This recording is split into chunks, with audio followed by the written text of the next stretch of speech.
Hey Beauts, we're going to be interviewing Adriana. Adriana is perfecting motherhood while still finding balance between work, school, and the Army Reserves. She has a unique story to tell. So Adriana, how are you doing today? Good. Okay.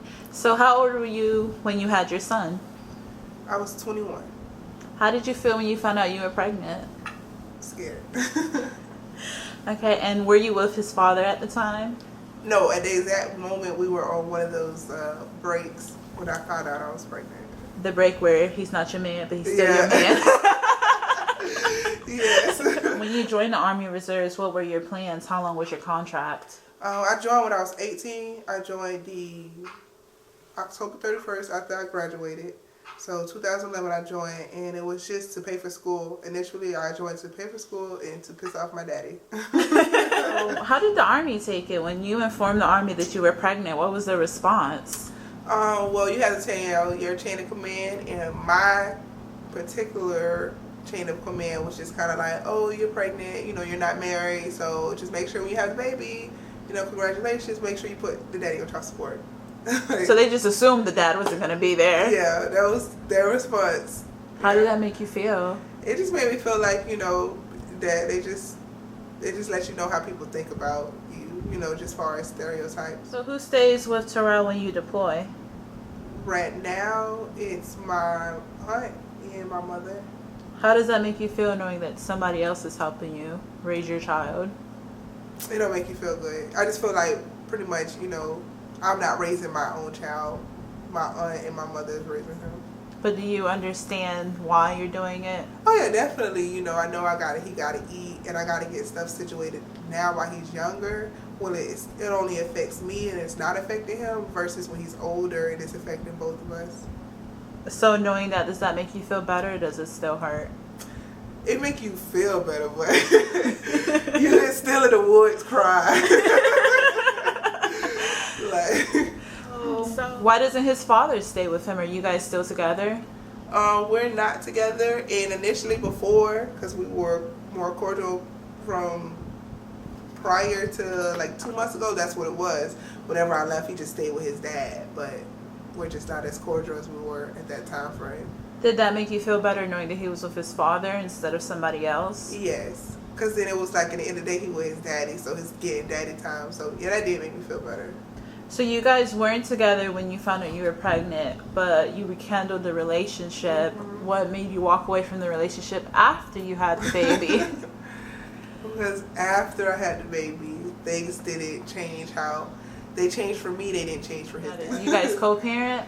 Yeah, prior to 2 months ago, we had good co-parenting. It was Terrell was with his father Sunday afternoon after church, Monday, Tuesday, and Wednesday day, and I would pick him Wednesday up after school, and then Thursday, Friday, Saturday, and Sunday morning he was with me. And if it was like holidays or if my school schedule changed or something like that, we had good communication, so we'd just switch out. So he was active in his child's life. Definitely. Just because you guys broke up doesn't mean he stopped being a father. No, and we had broke up when Terrell was 3 months, so he was taking him overnight at 3 months. So when you guys broke up, did this affect the agreement you had with raising your child? You mentioned something happened 2 months ago. What happened? What happened 2 months ago was me and him got into an argument, and he realized that we weren't going to get back together, and we got into a big blow-up argument. And what he initially did was, I had decided that I was going to file a restraining order just because of the extremity of the argument, and I had told him that. And then so that weekend I had drill, and normally when I went to drill I would send my child to him, and I knew I was going to file the restraining order, so I didn't do that drill weekend because I knew it was going to be more messier than necessary. So when he picked his son up, he realized I was in my uniform and that he didn't have him on my drill weekend. He decided that he was going to keep him, so he didn't give me back. Like him, his mother, and his dad, they all blocked me on their phones. They didn't pick up no phone calls, reply no text messages. They didn't answer the door. They didn't answer the door for me or for the police. So it was some time frame where I didn't have my child. Like I felt like I was a baby daddy, and I was trying to get my baby back. So after that, when I did get her back, the police just advised me that don't give him back to him unsupervised until we go to official custody court, and I know I'm going to be able to get my baby back. So this is a man that you had been with for years. This is a family that you have been around for years. And what you're saying is they took your child. They wouldn't give him back to you. Nope. Because you were in the reserves serving your country. Yeah, because I didn't do what they wanted me to do. Because I didn't do how they wanted me to do. How did that make you feel? Like kicking in somebody. But it just, I mean, I feel sympathy now for dudes though, because I felt like somebody baby daddy. So you sympathize with the men that try to be in their child's That's life. like, yeah, and somebody shut them out, because that's exactly how I felt. And it's, you don't know, because I didn't know at the time frame, I didn't know when I was going to see my baby again, because it could have went different. They were kind of trying to keep him until we went to custody court, because they felt like they were going to win custody court. So it was just like, you can see him whenever you want to, but you can't drive off with him. Custody court. So you took them to custody court? No, they were already in the motion of taking me to custody court. How did you find out? Because I got served.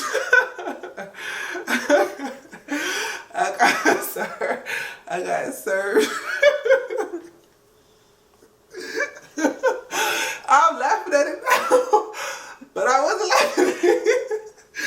No, I got served with paperwork for custody and child support. So out of nowhere, you're just waking up one morning. Yeah, because my brother was visiting me at the time, and he was like, "Hey, somebody had to serve you some paperwork," but I didn't take it. And I'm like, "Serve me paperwork." So he's like, "Yeah, they left a card," and he called. He gave me the number, so I called him. He was like, "Yeah, I have to bring you paperwork." He couldn't tell me what for over the phone. So I'm like, "Well, I'm at my grandmother's house." So he was like, "All right, I'll bring you there." And it was paperwork that summoned me to court for custody and child support. They were trying to put you on child support as well. Yes.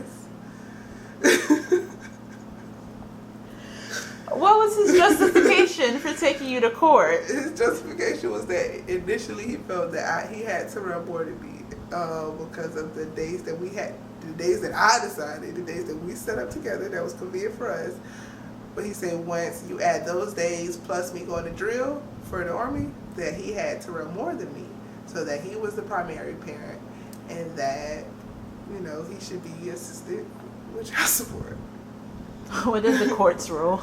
I want to know. You know what's funny is when we went to court, the judge literally was like, "I've never seen a case like this." She's like, "I've never seen anything like this." And they just, what it was we went to child support court, because child support automatically puts the father on child support. So we went there, and they were just kind of like, "Well, sir, this is child support court. This is a custody court. You have to file your own case." And in the meantime, you know, they were trying to give him 3 months, but he had a lawyer. His lawyer's like, "No, we need 6 months to get everything out." So they're like, "Okay, that's fine, but in the meantime, we're going to put you on temporary child support." So he tried to put you on child support, and he ended up on child support. Yeah. So he took you to court trying to get custody, trying to get child support from you. He kept your child from you for a couple of days. Clearly, he loves his son. Yeah, that's very evident. Yeah, I don't want to take that away from him. Why not quit the Army then? It's causing all these problems. They're trying to take your child from you. I actually go back and forth to that all the time.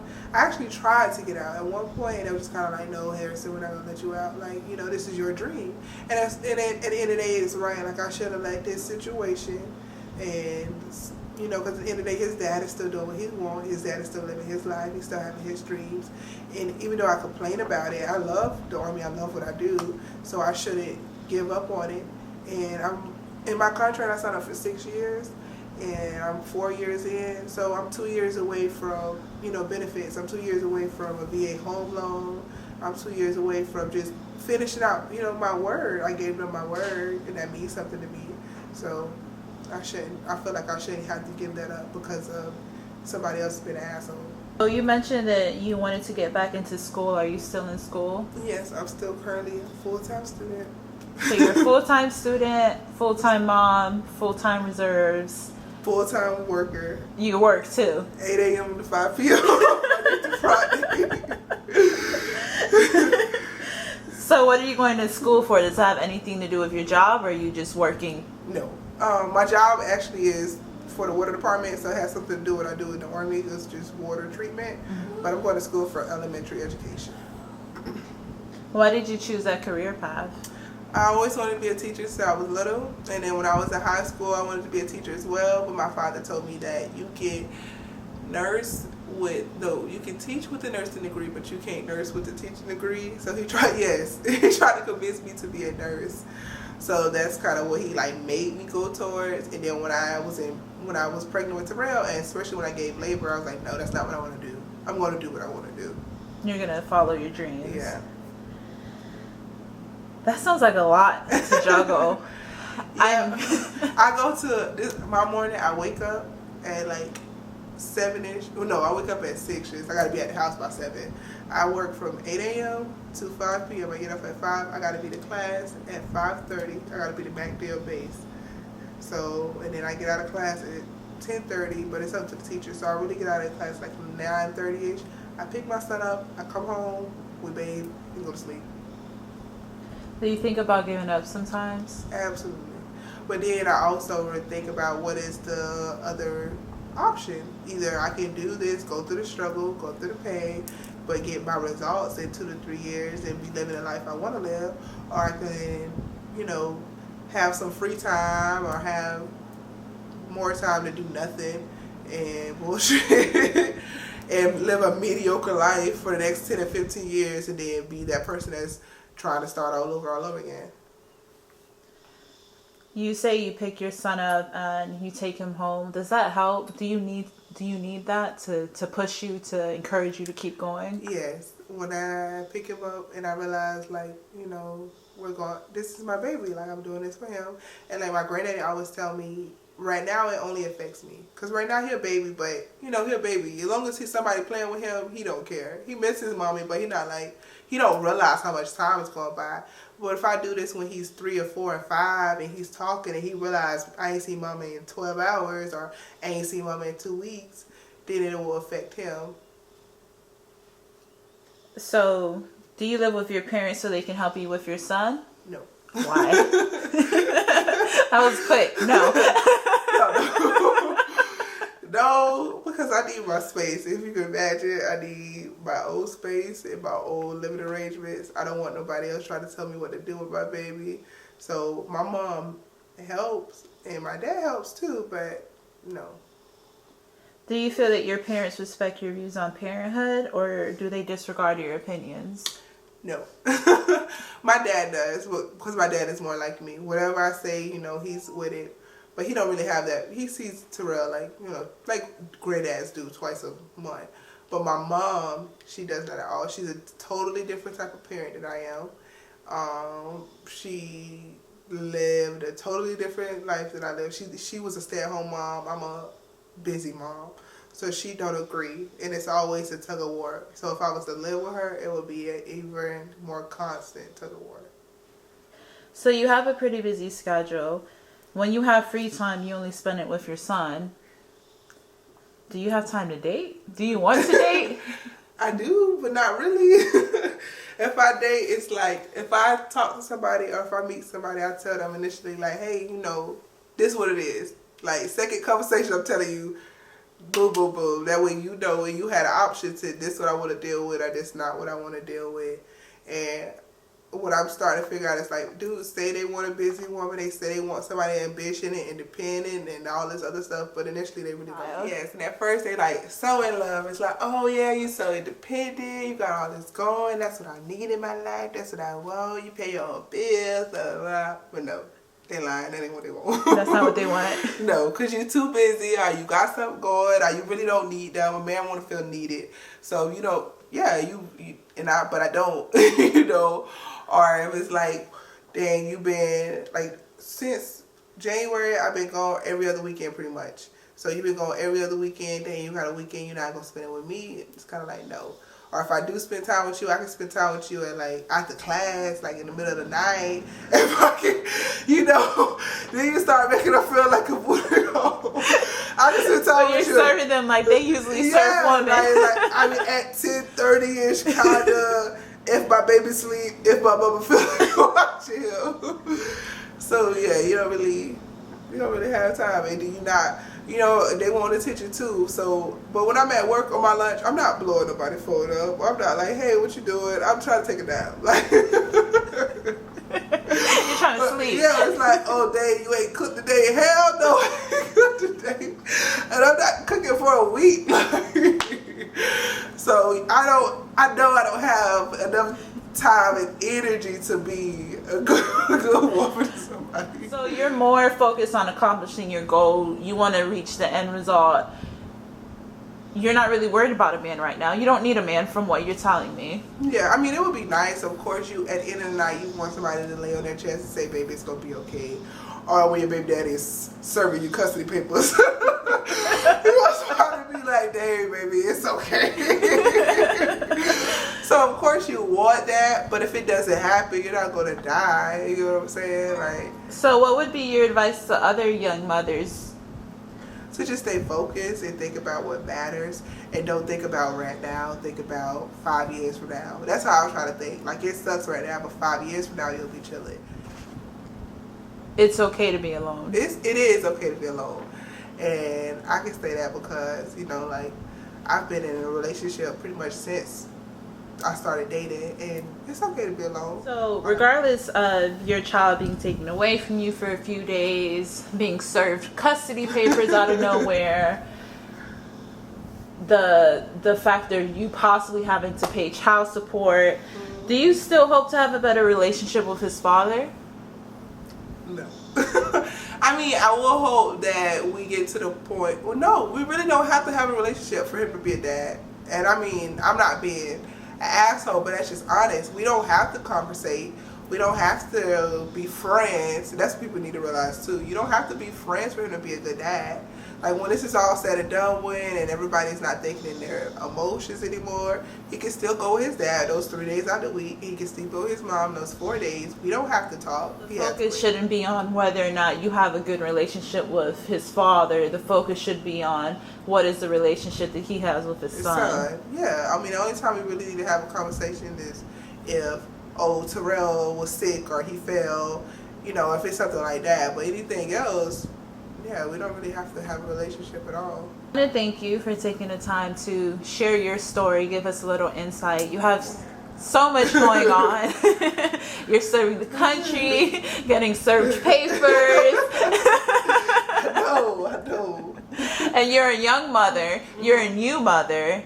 Mm-hmm. If you could go back, would you trade it all? Or would you still go through this process? No, I'll still go through it. I think about that all the time too. But I think about where I was in my life when I found out I was pregnant and where I was now, and I wasn't this focused at all.